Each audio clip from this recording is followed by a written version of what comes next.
नमस्कार, स्वागत है आप सभी का एनवीएफ न्यूज पर। मैं हूं आपके साथ रोहित। कल हमने चर्चा की कि किस तरीके से मिजोरम में एक बड़ी साजिश भारत के खिलाफ रची जा रही है और ये साल 2024 के आखिरी से ही हो रहा है और मिजोरम के सीएम इसमें बढ़ चढ़कर हिस्सा भी ले रहे हैं क्योंकि भारत को तोड़ने की बात हो रही है, नए देश को बनाने का जिक्र हुआ।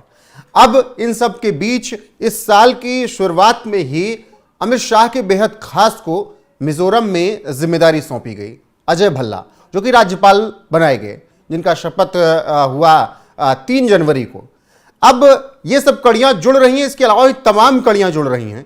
उसी पर चर्चा करेंगे कि मिजोरम में चल क्या रहा है और केंद्र सरकार किस तरीके से वहां पर एक्टिव है। पंकज प्रसून वरिष्ठ पत्रकार मेरे साथ हैं। पंकज जी, कल हमने चर्चा की, बताया कि 2024 के अंत से क्या क्या माहौल बना वहां पर। अब आगे क्या कुछ वहां हो रहा है? देखिए, कुछ बहुत बड़े डेवलपमेंट्स हुए हैं जिसको देश की जनता को जानना चाहिए जी। सबसे पहले तो गृह मंत्रालय में एक सचिव हुआ करते थे अजय भल्ला, और अमित शाह का बेहद खास माना जाता था।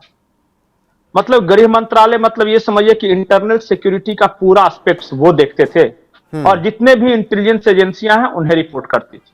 ठीक। और वो इसके मास्टर माने जाते हैं। उनको मिजोरम का राज्यपाल बना दिया गया। जो पूर्व थल सेनाध्यक्ष थे जनरल वीके सिंह, उनको मणिपुर का राज्यपाल बना दिया गया और उसके बाद से मणिपुर में राष्ट्रपति शासन लागू कर दिया, यानी डायरेक्ट राज्यपाल के अंडर होगा सब कुछ।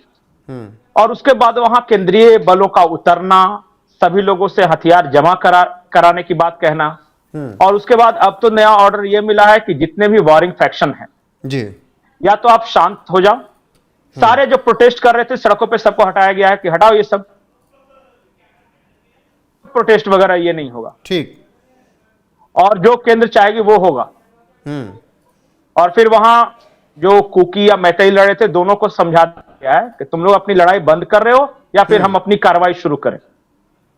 ये वहां हुआ है। फिर मिजोरम में आपको बताया ही मैंने कि जो म्यांमार में जो चीन विद्रोही थे, उनके अलग अलग गुट बटे हुए थे। उन सबको लालदुंग होमा, जो वहां के मुख्यमंत्री हैं मिजोरम के, वो बुलाते हैं अपने राज्य और सबको कहते हैं कि आप लोग यूनाइट होइए। म्यांमार के विद्रोही हैं। उसके बाद एक और बड़ा डेवलपमेंट यह हुआ है कि म्यांमार के अंदर वहां की जो मिलिट्री हुंता है वो गई है चाइना मिलने, उसके जो चीफ है वो, और रशिया। और ये सारे डेवलपमेंट्स अनायास नहीं है, कुछ तो नॉर्थ ईस्ट में बहुत बड़ा हो रहा है। ये आपको पता है कि जो म्यांमार की जो मिलिट्री हुंटा है उसका डायरेक्ट सपोर्ट है रशिया का और चाइना का। जो विद्रोही हैं, जो लड़ रहे हैं मिलिट्री हुंटा से, उसके बारे में कहा जा रहा है कि CIA का डायरेक्ट सपोर्ट उनको है। और ये क्यों है? म्यांमार में आप देखिएगा तो चाइना म्यांमार कॉरिडोर बना रहा है, जिस तरह पाकिस्तान में CPC बना रहा है ना, उसी तरह से। और वो हिथवे पोर्ट तक ले जा रहा है। चाइना का असली मकसद यह है कि बे ऑफ बंगाल तक हमारा डायरेक्ट एक्सेस हो जाए और हमारा सामान, रसद वगैरह सब वहां है। अभी हाल के दिनों में 2 दिन पहले जो चीन ट्राइब्स के जो विद्रोही हैं, उन्होंने चाइना के प्रोजेक्ट पे हमला किया और डायरेक्ट अटैक था वो। उसके बाद अराकान आर्मी है जो रखाइन प्रांत में है, वहां रेयर अर्थ मिनरल्स है वहां, जिसपे रशिया और चाइना की बहुत नजर थी।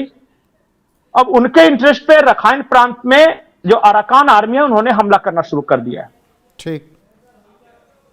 कहने का मतलब है कि भारत के नॉर्थ ईस्ट में इस वक्त उथल पुथल मची हुई है, जिसमें वर्ल्ड प्लेयर्स शामिल हैं। अच्छा, अमेरिका शामिल है। एक खबर यह भी है पंकज जी, उसी में आप अपनी बात को आगे बढ़ाइएगा कि ईस्टर्न कमांड यूनिट को भी युद्ध के लिए तैयार रहने के लिए कहा गया है। ये क्यों? बिल्कुल, वॉर रेडी रहने के लिए कहा गया। यही मैं समझ नहीं पा रहा हूं कि अजीत डोभाल जी बंगाल गए, उसके बाद वो प्रैक्टिस का विजुअल आया, फिर कहा जा रहा है कि ईस्टर्न कमांड को वॉर रेडी रहने के लिए कहा गया है। ये हो क्या रहा है नॉर्थ ईस्ट में? और लालदुंग होमा के बारे में हमने पहले डिस्कस कर रखा था कि म्यांमार के विद्रोहियों को एक मुख्यमंत्री क्यों बुलाता है, और अजय भल्ला के राज्यपाल रहते, क्या राज्यपाल को यह बात पता नहीं चली होगी, जो इंटेलिजेंस के इतने बड़े एक्सपर्ट माने जाते हैं? ठीक है, अजय भल्ला पे आते हैं, लेकिन क्या लालदुंग होमा ने अपने पैर पे ही कुल्हाड़ी मार ली अमेरिका में वो बातें बोलकर विद्रोहियों से मुलाकात करके? नहीं, मैं इसे अलग तरीके से देख रहा हूं। मुझे ऐसा लगता है कि अजय भल्ला को सब कुछ पता था और लालदुंग होमा खुद एक आईएएस ऑफिसर रह चुके हैं और वो गोवा और भारत के कई राज्यों में सेवाएं दे चुके हैं। क्या वो इस देश से गद्दारी करेंगे? मैं कुछ सवाल रखना चाहता हूं दर्शकों के सामने, आप समझिए कि चीन विद्रोही हैं जो कि म्यांमार हुंटा के खिलाफ लड़ाई लड़ रहे हैं। चीन ट्राइब्स है वहां पे, वो चाइना को चीन मत समझिएगा, वहां CHIN सिर्फ है, CHIN चीन। वो वहां हाँ मिलिट्री हुंटा के खिलाफ लड़ रहे हैं। इसका मतलब कि वो चाइना और रशिया के खिलाफ लड़ रहे हैं एक तरह से, इनडायरेक्टली। अराकान आर्मी है, वो भी चाइना और रशिया के खिलाफ लड़ाई लड़ रही है। ठीक। उन सबको बुलाकर भारत में और उनके बीच समझौता कराना कहीं किसी बड़े गेम प्लान का हिस्सा तो नहीं।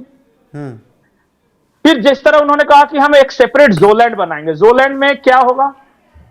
जो ट्राइब्स है मिजोरम का रहने वाला, वो चीन ट्राइब्स जो कि मणिपुर, मिजोरम और म्यांमार में है और कुकी मिलिटेंट है, उनको भी बोला गया कि आप हथियार डाल दो, आप हमारे साथ आ जाओ। कहीं ऐसा तो नहीं है कि भारत सरकार अराकान आर्मी, चीन, जो और कुकी, इन तीनों को मिलाकर म्यांमार के हुंटा के खिलाफ किसी बड़ी तैयारी कर रही है? अभी एक रिपोर्ट छपी है और उस रिपोर्ट में यह कहा गया है कि भारत जो है वो गुपचुप तरीके से नॉर्थ ईस्ट में और म्यांमार में अपना दबदबा बढ़ाने की कोशिश कर रहा है। अभी ऑफर गया था चीन ट्राइब्स के जो विद्रोही है उनको कि आप एक काम करो, आपका जो भारत से सटे इलाका है आपका कब्जा हो चुका है, म्यांमार आर्मी वहां पे नहीं आ रही है, हुंटा वहां नहीं आ रही है, आप भारत के साथ विलय के प्रस्ताव पे आप साइन करो और उससे आपको फायदा क्या होगा? अगर आप भारत में विलय का जैसे ही ऐलान करते हो तो इंडियन आर्मी आपके पक्ष में आ जाएगी, हम वहां आपको सुरक्षा देंगे, आपको चाइना और रशिया और मिलिट्री हुंटा मारेगी नहीं। तो एक आपको रक्षा भारत जैसे बड़े देश की सेना करेगी। कहीं ऐसा नहीं कि म्यांमार के चीन प्रांत को मिला दे, चीन ट्राइब्स का जो दबदबा वाला इलाका है उसको भारत में मिलाने की कोशिश है। और चीन ट्राइब्स जो है, जब बांग्लादेश के उत्तर में आप जाइएगा, जब उत्तर में वहां एक जिला है, प्रांत है वहां जिसको चित्तगोंग बोलते हैं, और चित्तगोंग जिला के उत्तरी हिस्से में चीन ट्राइब्स बहुत है। कहीं अगर वो चीन ट्राइब्स ने अगर बाकी चीन ट्राइब्स के एकता के लिए विद्रोह किया बांग्लादेश से, तो हमारा जो चिकन नेक है वो थोड़ा और फैल जाएगा। अगर उन्होंने कह दिया कि हम भारत में विलय करते हैं तो अगर बांग्लादेश में रहने वाले चीन ट्राइब्स के लोगों ने यह कह दिया कि हम बाकी चीन के साथ जोलैंड में हम शामिल होना चाहते हैं, और अगर जोलैंड भारत के अंदर बनता है वो, तो समझिए भारत की सीमाएं म्यांमार की तरफ भी बढ़ेंगी और बांग्लादेश का एक छोटा सा हिस्सा जो हमारे चिकन नेक को चौड़ा करने के लिए जरूरी है वो भी बढ़ जाएगा। ठीक है, आखिरी सवाल ऐसे में पंकज जी, अजय भल्ला के रहते हुए क्या ये चीजें संभव लग रही हैं? दूसरी बात, अगर अजय भल्ला या XYZ कोई भी आगे होता है तो क्या केंद्र सरकार ऐसा होने देगी कि एक हिस्सा टूट जाए, भारत का, बांग्लादेश का, चीन के कुछ हिस्से मिलकर एक नया देश बन जाए? क्या ऐसा हो पाएगा? केवल भारत नहीं, और जो सरकारें हैं, चाहे बांग्लादेश की हो, चीन की हो या म्यांमार की हो। देखिए म्यांमार में जो म्यांमारी सेना जो वहां सत्ता में है उसका रीट नहीं चलता। जो चीन बहुल इलाके हैं वहां पूरी तरह कब्जा हो चुका है विद्रोहियों का। जो एरिया मेरे कब्जे में है और मुझसे छुड़ाने की कोशिश कर रही है म्यांमार हुंटा, और रशिया और चाइना की मदद से कर रही है, तो मैं भारत की मदद ले लूंगा कि चलिए मैं आपके साथ आ जाता हूं, आप हमारी रक्षा कीजिए। मुझे लगता है कुछ बहुत बड़ा नॉर्थ ईस्ट में होने वाला है। जनरल VK सिंह वो बहुत बड़ा, मैं इसीलिए पूछ रहा हूं, चुके हैं। अगर ऐसी स्थिति उत्पन्न होती है तो भारत का स्टैंड फिर क्या हो गया? भारत फिर किस तरीके से काउंटर करेगा? भारत देखिए, एक और मुख्य मुद्दा है जो रखाइन प्रांत है ना, जब आप जाइएगा वहां तो बांग्लादेश से सटा हुआ है और वहां अराकान आर्मी बांग्लादेश के इंटरेस्ट पे हमला कर रही है। तो हो यह रहा है कि अराकान आर्मी, चीन विद्रोही, ये सब मिलकर भारत की तरफ आ रहे हैं वो, और भारत के साथ कहा यह जा रहा है कि भारत के इशारे पर मिलिट्री हुंटा के खिलाफ उन्होंने जंग छेड़ रखी है। और वही इलाका है जहां पे चाइना जो है, चाइना म्यांमार इकोनॉमिक कॉरिडोर बना रहा है। केक्वाकू एक सही में उच्चारण नहीं आता, एक वो पोर्ट है और एक हितवे पोर्ट है, ये दोनों भारत नहीं चाहता कि चाइना बनाए। और उन इलाकों में विद्रोहियों का प्रभाव है। ठीक है। कहीं ऐसा तो नहीं कि विद्रोही और भारत की इंटेलिजेंस मिलकर कुछ बड़ा ऑपरेशन चलाने के फिराक में है।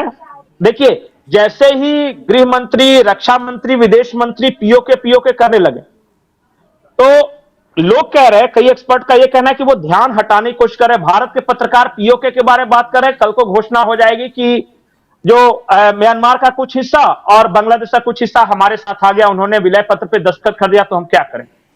ठीक है। ऐसा ही हुआ था चाइना, ये सिक्किम के साथ चीन। बिल्कुल, जो स्थिति उत्पन्न हुई है उस स्थिति के हिसाब से। जी पंकज जी, मैं ये कह रहा हूं कि चाइना जो है वो लगातार सिक्किम के मामले में यही कहता रहा था कि देखिए सिक्किम में रॉ है और ये साजिश है। तब तक सिक्किम ने विलय पत्र पे दस्तखत कर दिया था भारत के साथ। ठीक है। और सिक्किम भारत का राज्य हो गया था। ठीक है।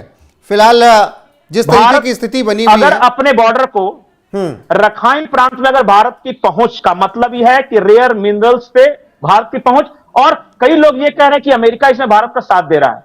बिल्कुल। और जो स्थिति उत्पन्न हुई है उस स्थिति को अभी वेट एंड वॉच की भूमिका में है। पीओके पर नजरें दुनिया की हैं, लेकिन दूसरी तरफ भी बहुत कुछ चल रहा है नॉर्थ ईस्ट में। नॉर्थ ईस्ट में इस वक्त बहुत एक्टिव है भारत। जी, एक और महत्वपूर्ण बात यह है कि ये जो चीन विद्रोही हैं या जो कुकी विद्रोही हैं या अराकान आर्मी है, कल तक इनको अमेरिका से मदद मिलती थी, यूएस एड डिपार्टमेंट से, वो बंद हो गई है। अब इनके पास भी कोई ऑप्शन नहीं है कि आप भारत के बिल्कुल कि आप भारत का सपोर्ट लो, नहीं तो बर्बाद कर देगा रशिया, चाइना और मिलिट्री हुंटा मिलकर आपको। ऐसे में अब देखना होगा कि आगे इस पूरी स्थिति में चीजें कैसे बढ़ती हैं। जो भी अपडेट होगी आप तक जरूर पहुंचाएंगे एनएफ न्यूज पर। एक और महत्वपूर्ण बात है कि मैं क्यों कह रहा हूं कि चीन विद्रोही भारत का साथ देंगे। वो क्यों देंगे? 40,000 चीन ट्राइब्स के लड़ाके भारत में भी शरण लिए हुए हैं और आराम से खा पी ऐश कर रहे हैं यहां पे। वो 40,000 लड़ाके और प्लस म्यांमार का जो हिस्सा जो चीन विद्रोही के कब्जे में है, वो सबने मिलकर डिसाइड कर लिया कि कल से हम इंडिया कड़ी दर कड़ी मिलाएंगे तो बहुत कुछ है। बाकी जो निकलेगा वहां से आप तक जरूर पहुंचाएंगे। बने रहिए हमारे साथ। नमस्कार।